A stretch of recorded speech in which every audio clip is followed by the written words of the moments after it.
no se puede conseguir muy fácilmente, demora un par de días en conseguirlo. La dexametasona se ha introducido inmediatamente a cualquier paciente que tenga una saturación de 94% de oxígeno, que ya, digamos, en estado severo de COVID, ¿no?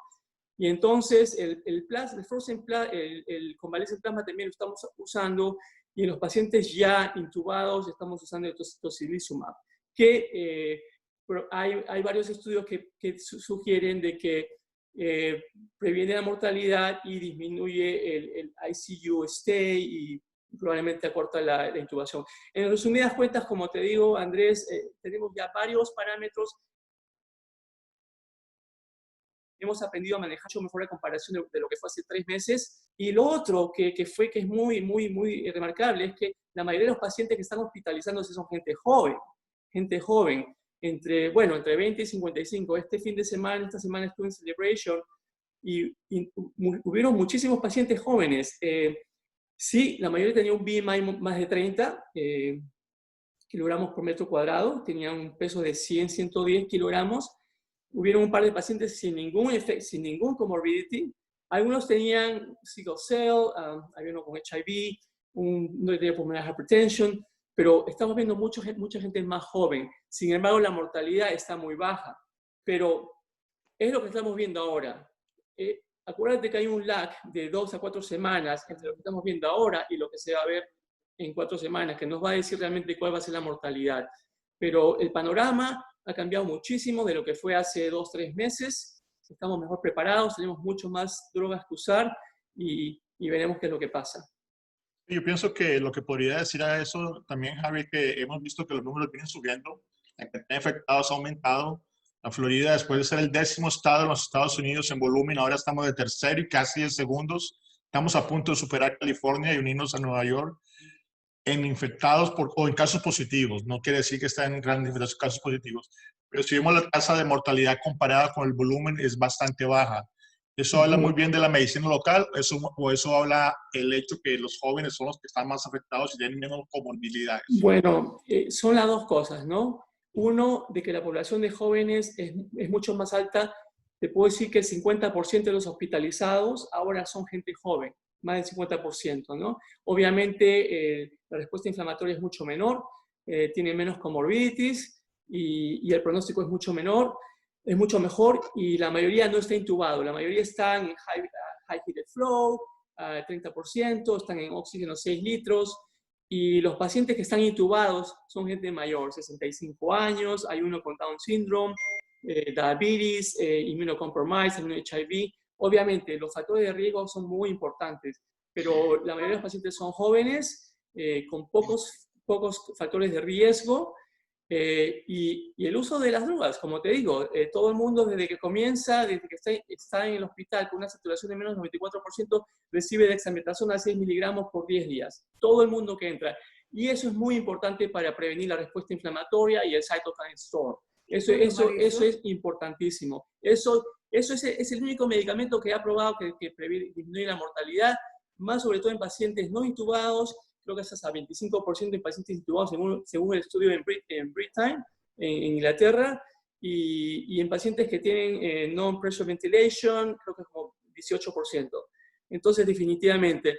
Y entonces estamos usando Remdesivir en todo el mundo desde que ingresan 5 días y no están intubados y hasta 10 días. Incluso fuera del protocolo, si en 5 días no intubados están progresando, los extendemos a 10 días.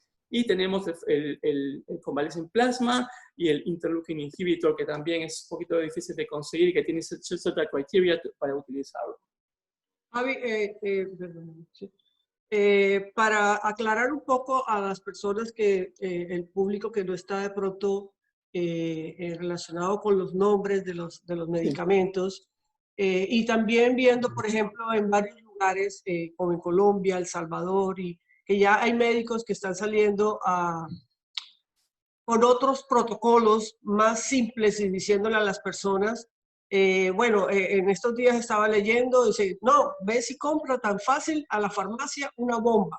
Una bomba le llaman a una serie de medicamentos y entre esos tienen un antigripal, un ibuprofeno, un antibiótico como la citromicina, ¿qué más tenía? El zinc, sí, el zinc, la vitamina D3, y en algunos casos, si te pones muy mal, compra un corticoide en la farmacia, que ya en nuestros países los venden fácil, sin receta, y con eso te vas a salvar. Y muchos médicos están diciendo que con eso están salvando vidas.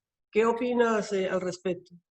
Sí, mira, eso es muy arriesgado. El problema está aquí en un poco el triage, podemos decirlo, ¿no? ¿Cómo podemos nosotros prevenir que un paciente que esté en la casa se complique? Lamentablemente ahora, veamos lo que se está recomendando que un paciente que tiene COVID outpatient es monitorizar la situación, ¿no? Y hay varias cosas que uno mira, ¿no? Se le pregunta, ¿y tienes, cómo te sientes? ¿Tienes alguna dificultad para respirar? ¿Tú eres capaz de hacer lo que hacías antes? Ahora subes una escalera y te falta la respiración, caminas, vas a... Entonces, digamos, es muy difícil ahora monitorizar eso. Entonces, realmente, ¿cuándo va el paciente al hospital? Cuando tiene dificultad para respirar, lo que se llama disnea, ¿no? Me falta el oxígeno. Es allí cuando comienza el problema. Realmente, esta respuesta de citoquinas, que es la inflamación, ya comienza a despertarse apenas el virus ingresa al organismo. Entonces, uno cuando tiene dolor de cabeza, dolor muscular, fiebre, ya hay una respuesta de citoquinas, que son esas proteínas que se producen en respuesta a una infección. El problema es a dónde va a llegar esa respuesta inflamatoria. Y es ahí cuando comienza a verse la progresión desde un paciente asintomática a un paciente que comienza a tener dificultad respiratoria y a un paciente que eventualmente en 2.5 días puede llegar a un cuadro crítico de edema pulmonar, de síndrome de ARDS, de respiratorio en distress, no sé cómo se dice en español, acute respiratory distress syndrome, y llegar a ser intubado.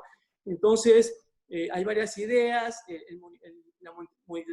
el telehealth, y algunas ideas que estuve escuchando una entrevista en Perú de las ambulancias que pueden ir a monitorizar a los pacientes y tomar la oximetría, el pulse oximetry. Uno puede ir a Walgreens y comprarse un pulse oximetry por $30 y monitorizarse, ¿no? Si uno tiene una oximetría de 95%, estamos bien. El problema es cuando el pulse oximetry baja de 95 a 94%. Ese es el momento en que el paciente debe ser evaluado en una clínica, outpatient. Ese es el momento en que las cosas pueden complicarse y llegar a un momento crítico. Entonces, realmente ahora con lo que nosotros tenemos es que decirle al paciente, llame a su médico y comuníquele sus síntomas. Si usted está bien, no tiene problemas respiratorios, muy bien, pero si es posible conseguirse un pulse oximetry o que alguien evalúe y le mide la oxigenación y si está normal, pues no hay problema. Pero si ya no comienza a tener problemas respiratorios, de dificultad, ese es el momento crítico en que el paciente debe ser evaluado, ¿no? Si uno se cae, se marea, dizziness, mareos, todas esas cosas pueden ser indicación de que el paciente está progresando, ¿no? Y sobre todo reconocer, ¿no? Los factores de riesgo, la edad y los comorbidities. Además de todo eso, eso le puede decir que un paciente tiene mucho más riesgo de complicaciones, ¿no? Una persona de 40 años me llama a la oficina y dice, doctor, tengo fiebre y creo que tengo el COVID, estuve con un amigo que tiene COVID. Ok, vamos a observarte, no hay problema. Cualquier cosa que tengas, avísame, tienes dificultad. Sabemos que el curso va a ser bueno. Si me llama una persona que tiene 60 años, pesa 300 kilos, es diabético, hipertenso, ese paciente probablemente lo quiero ver en la oficina. O sencillamente le voy a decir que se consiga un pulse oximetry y se chequee el oxígeno diariamente, cada 8 horas. Ese paciente tiene mucho riesgo de desarrollar una respuesta inflamatoria, un cytokine storm, que puede llevar a un cuadro, un deterioro progresivo y complicarse, obviamente, ¿no? Perfecto. Gracias, Javi. Excelente. Vamos a seguir con otro de nuestros invitados. Otro invitado importante, el doctor Carlos Bayón, nuestro gran amigo. Estudiamos medicina juntos, estuvimos en el internado en Cúcuta, una ciudad de Colombia. Después nos encontramos en Brasil especializándonos. Él vive en la ciudad de Barranquilla, en Colombia. Es intensivista pediátrico y neonatal y es jefe de pediatría de la Clínica General del Norte en Barranquilla. Bienvenido, amigo. Buenas noches, encantado de estar con todos ustedes. Un placer y inmensamente. Gracias, Carliños. Nosotros, ¿están escuchando? Sí. Sí, sí. Desde el punto de vista de pediatría, pues somos unos bendecidos. Pues somos unos bendecidos porque el porcentaje de niños es muy mínimo. Cuando estamos hablando de una población pediátrica, estamos hablando de debajo del 4% que se puede afectar por el coronavirus. Y si estamos hablando de recién nacidos, estamos hablando por debajo del 1%.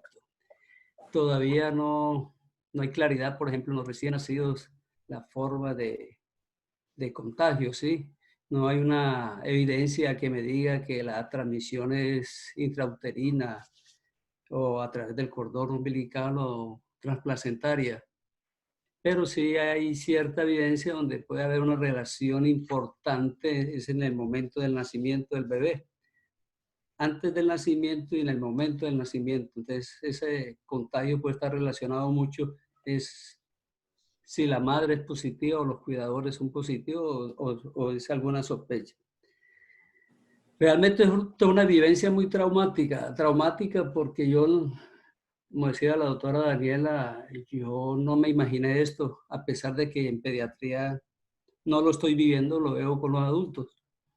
Y en alguna oportunidad nosotros, yo he hecho neonatología, he hecho pediatría ya en 30 años. Cuando uno maneja a los niños, también maneja a niños de 12, 14 años que son ya adultos, con las tallas, con los pesos. Y hemos ido a colaborar, a ayudar en la parte de adultos, porque nosotros ahora en Barranquilla estamos en un pico, ¿sí? Y esa experiencia que vivió Daniela en Nueva York, pues en algunos sectores de Barranquilla lo estamos viviendo porque en Barranquilla nosotros arrancamos, cuando arrancó el aislamiento en marzo, nosotros a nivel nacional pues veníamos con una estadística muy baja, ¿sí? Y veníamos contentos con esta estrategia que se estaban haciendo. De pronto comenzamos en mayo, junio y se vino el pico más alto. Entonces comenzamos a ver las unidades de cuidado intensivo de adultos llenas y viendo lo que decía la doctora Daniela de yo nunca en mis 30 años vi 10, 12 pacientes fallecidos en un mismo día. Y entonces venían uno a cuestionar si era que estábamos haciendo las cosas bien o las estábamos haciendo mal. Y eso lo llevó a a preocuparse uno y ¿qué hacemos? ¿Qué hacemos? ¿Qué hacemos? Pero viviendo la experiencia mundial, pues realmente eso es la estadística de lo que estaba ocasionando. Desde el punto de vista pediátrico, decíamos nosotros, ¿qué hacemos nosotros? ¿En qué podemos ayudar? Realmente los recién nacidos, si presentan sintomatología de COVID, pues uno lo que maneja son los síntomas y en ellos generalmente hay una comorbilidad asociada. Es decir, son niños de bajo peso o prematuros o traen otras malformaciones asociadas. Pero lo que maneja uno es la sintomatología. Entonces, una experiencia muy triste era lo que nos llevó a la falta de humanización en el manejo de todos estos pacientes, sobre todo los pacientes adultos, que nosotros nos copiamos de los protocolos de adultos y que quisimos manejar todo lo que tiene que ver con aislamiento, igual que los adultos. ¿Y esto a qué nos llevó? A separar el binomio madre-hijo. Y esto creo que ha sido lo más traumático, porque si una madre esperaba tantos meses al nacimiento de su bebé y le tocó esta época de la pandemia y nosotros lo vamos a separar, pues por la simple sospecha o porque la mamá es COVID positiva, si sea asintomática, y el protocolo nos exigía que había que aislar al bebé y separarlo de la mamá. Entonces comenzamos a trabajar y la parte más difícil fuimos nosotros mismos los médicos, por el mismo temor, por el mismo miedo de contaminarnos, de infectarnos. Porque la parte médica, la parte sanitaria, los trabajadores sanitarios se han visto muy afectados. Entonces nos da miedo afrontar o confrontar el paciente que viene con diagnóstico o sospecha de COVID. Entonces, ¿qué hemos hecho nosotros? Nosotros hemos hecho apartarnos un poquito de los protocolos pero siguiendo siempre las normas de protección, siempre con los equipos de protección, ¿sí? Pero hemos permitido de que el familiar esté con el bebé. Está viva y está asintomática, no puede estar con el bebé, no puede visitar al bebé hasta que lleve algún tiempo, por lo menos unos 14 días. Pero sí permitimos que haya un representante de la familia, que generalmente es el papá o un familiar cercano. Entonces, esa experiencia de deshumanización, pues no es culpa, digamos, del grupo médico, sino de la misma situación. Temor a infectarnos, temor a que, desafortunadamente aquí en Barranquilla, en nuestro medio y todo eso, en Colombia, pues las redes sociales han hecho mucho daño, ¿sí? Y han estigmatizado al personal de salud y se han ido en contra del personal de salud, pero es por la falta de información. Y la falta de información, por ejemplo, lo que decía Daniela es simple, una tablet, las maravillas que hace, solo demostrarle al familiar y explicarle en las condiciones que está, eso le ayuda a uno, pero si nosotros le privamos esa oportunidad, pues eso nos lleva a que haya confrontamientos con la comunidad. Entonces yo creo que la experiencia más dura para mí en esto es la deshumanización que nos ha llevado por culpa del COVID. Litos, la verdad que nos complace mucho tenerte conectado y que puedas participar de este conversatorio. A nosotros nos orgullece, digo nosotros como barranquilleros, ¿cómo te quedó, ojo? Como colombianos, porque pues nuestros colegas están enfrentando ahora lo que nosotros enfrentamos en un momento atrás, y obviamente chat como esto y los médicos que están acá, tenemos en el chat 3 o 4, mínimo 4 infectólogos locales aquí en Estados Unidos en este momento, así que aprovechamos de ellos la experiencia y obviamente nosotros, y hablo en general del mundo latino y los médicos, casi todos los que estamos acá, hemos sido formados en el exterior. La medicina que vivimos nos permite ser fronteros y medirnos a lo que sea. Pues te tocó a ti medirte a lo que sea, así que me place mucho que estés con nosotros.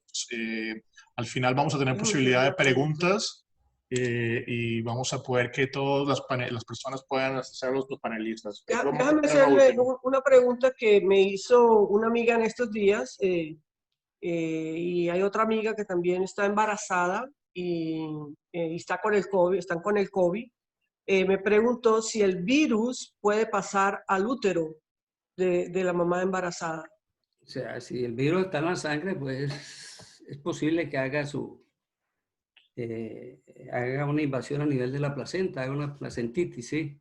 Lo que no está demostrado es que ese virus pase al bebé. Al bebé. Entonces, no hay una evidencia que me soporte a mí de que sí hay una transmisión transplacentaria hacia el bebé. Entonces, mientras no exista esa evidencia, pues tenemos que tomar ciertos cuidados y siempre es explicándole a la mamá antes del nacimiento qué puede ocurrir con el bebé, sabiendo de que no tenemos una certeza de que si va a tener o no va a tener el COVID. Okay. Perfecto. Gracias. Tenemos 2 conferencistas más bien importantes, y al final vayan guardando su pregunta para que puedan hacérsela. También aprovechen para escribir registrarse en el chat de acá y en la página web de dónde vienes, pronto deja tu email para que tengamos una forma de conectarnos y comunicarnos. También estamos grabando esta conferencia que la vamos a dejar posteada en la página web, por si quieren verla otra vez, ahí la van a conseguir en la página de medicina y comunidadaldía.com o mandando un email a medicina y comunidadaldía@gmail.com. También quiero, sé que hay varios médicos especialistas o médicos internistas que están trabajando. Al final también, si ellos quieren contar sus experiencias, por ejemplo, tenemos al doctor Fernando Alvarado, no alcanzo a ver en las listas si tenemos otros médicos que también puedan aportar un poco de sus experiencias como tal. Muy bien, voy a invitar a la palestra a un amigo, ecuatoriano. Walter, ¿estás por aquí conectado?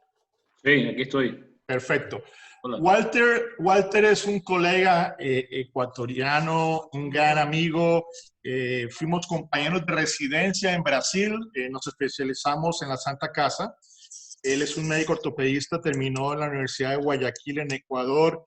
Es miembro de la Sociedad Latinoamericana de Tumores y Musculoesquelético, en ejercicio ya por bastantes años. Pero yo lo traigo por dos razones a que nos acompañe. La primera es para que, como hablábamos, que esta es una reunión donde hablamos de nuestras experiencias. Yo quiero que primero nos cuentes cuál es tu experiencia que él vivió como médico que se contagió con el virus y que no tuvo una gripita. Fue algo más que eso. Cuando yo supe, y eso fue comenzando el periodo, cuando yo supe me preocupé, y afortunadamente él es de los casos que podemos celebrar, que salió con las manos arriba y dándole gracias a Dios por todo lo que pudo haber sucedido allí.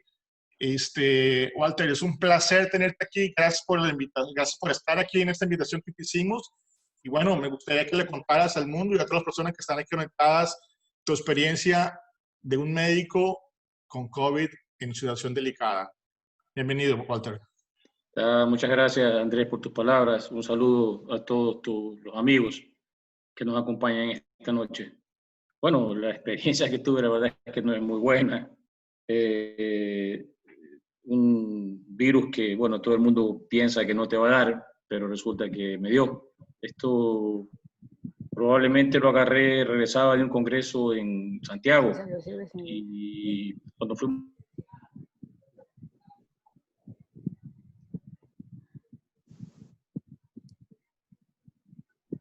aeropuerto, en la escala en Lima, o fue aquí mismo a mi llegada a Guayaquil. Entonces, ya cuando llegué a Guayaquil había el periodo de la cuarentena. Entonces llegué a mi domicilio y 5 días después empecé con el cuadro febril. O sea, verdaderamente lo que más me daba risa era de que todos los síntomas que te decían, que hasta en el mínimo porcentaje, pues a mí me dieron todos. Fueron el malestar, la fiebre, la diarrea, los dolores musculares, etc. Entonces, cuando empecé a presentar un cuadro respiratorio, ya me ingresé a la clínica. Estuve un par de días, llegué a saturar 88 con una frecuencia como de 105 y es cuando me pasaron a terapia. El cuadro se puso un poco más dramático porque empecé a ver personas que fallecían a mi alrededor. Entonces es cuando tú empiezas a replantearte un poco de cosas, la vida, por qué es que estás acá, las cosas que has hecho bien, las cosas que has hecho mal. Y verdaderamente lo que me sostuvo, yo tengo 2 nietos.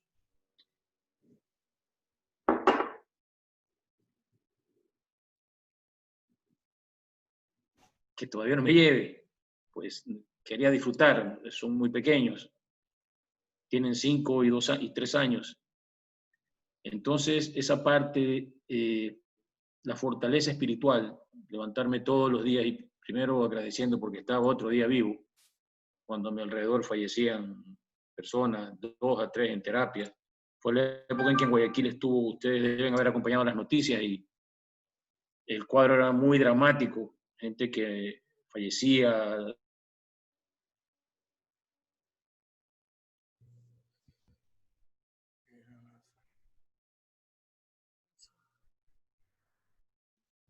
La fortaleza espiritual, que yo creo que es lo que verdaderamente le ayuda a uno, porque mucha gente se deprimía. Entonces yo agradecía a Dios y pedía que todavía no me lleve, y le pedía fortaleza para seguir adelante. Entonces, es así que luego de 5 días o 6 días en terapia, tomando medicación, todo era porque era una discusión, todo es un virus nuevo. Entonces, lógicamente, se experimentaron, no creo que se experimentaron algunas drogas, pero fueron algunos esquemas, porque se discutía, no sé, dentro de los colegas que están, los infectólogos. Entonces era que había que poner anticoagulantes, que los retrovirales, que la dexametasona, etcétera, etcétera. Entonces yo estuve en manos de la doctora que una vez me salvó también. Entonces simplemente yo lo que decía es, bueno, dame lo que tengas que darme. Estuve con oxígeno aproximadamente 12 días, hasta que empezaron a bajar los exámenes de laboratorio y finalmente fui dado de alta en buena hora.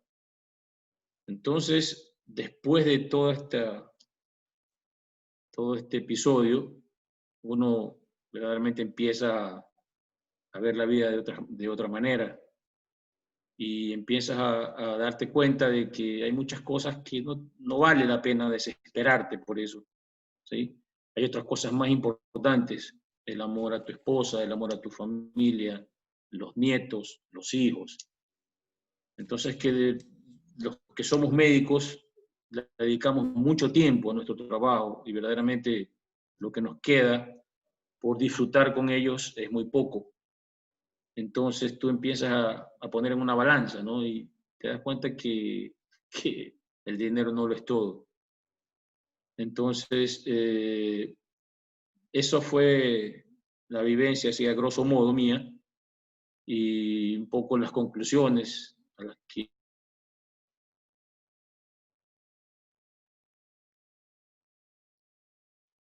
darle valor a las cosas que la tienen, más que lo monetario, los bienes, cosas materiales, hay cosas mucho más importantes.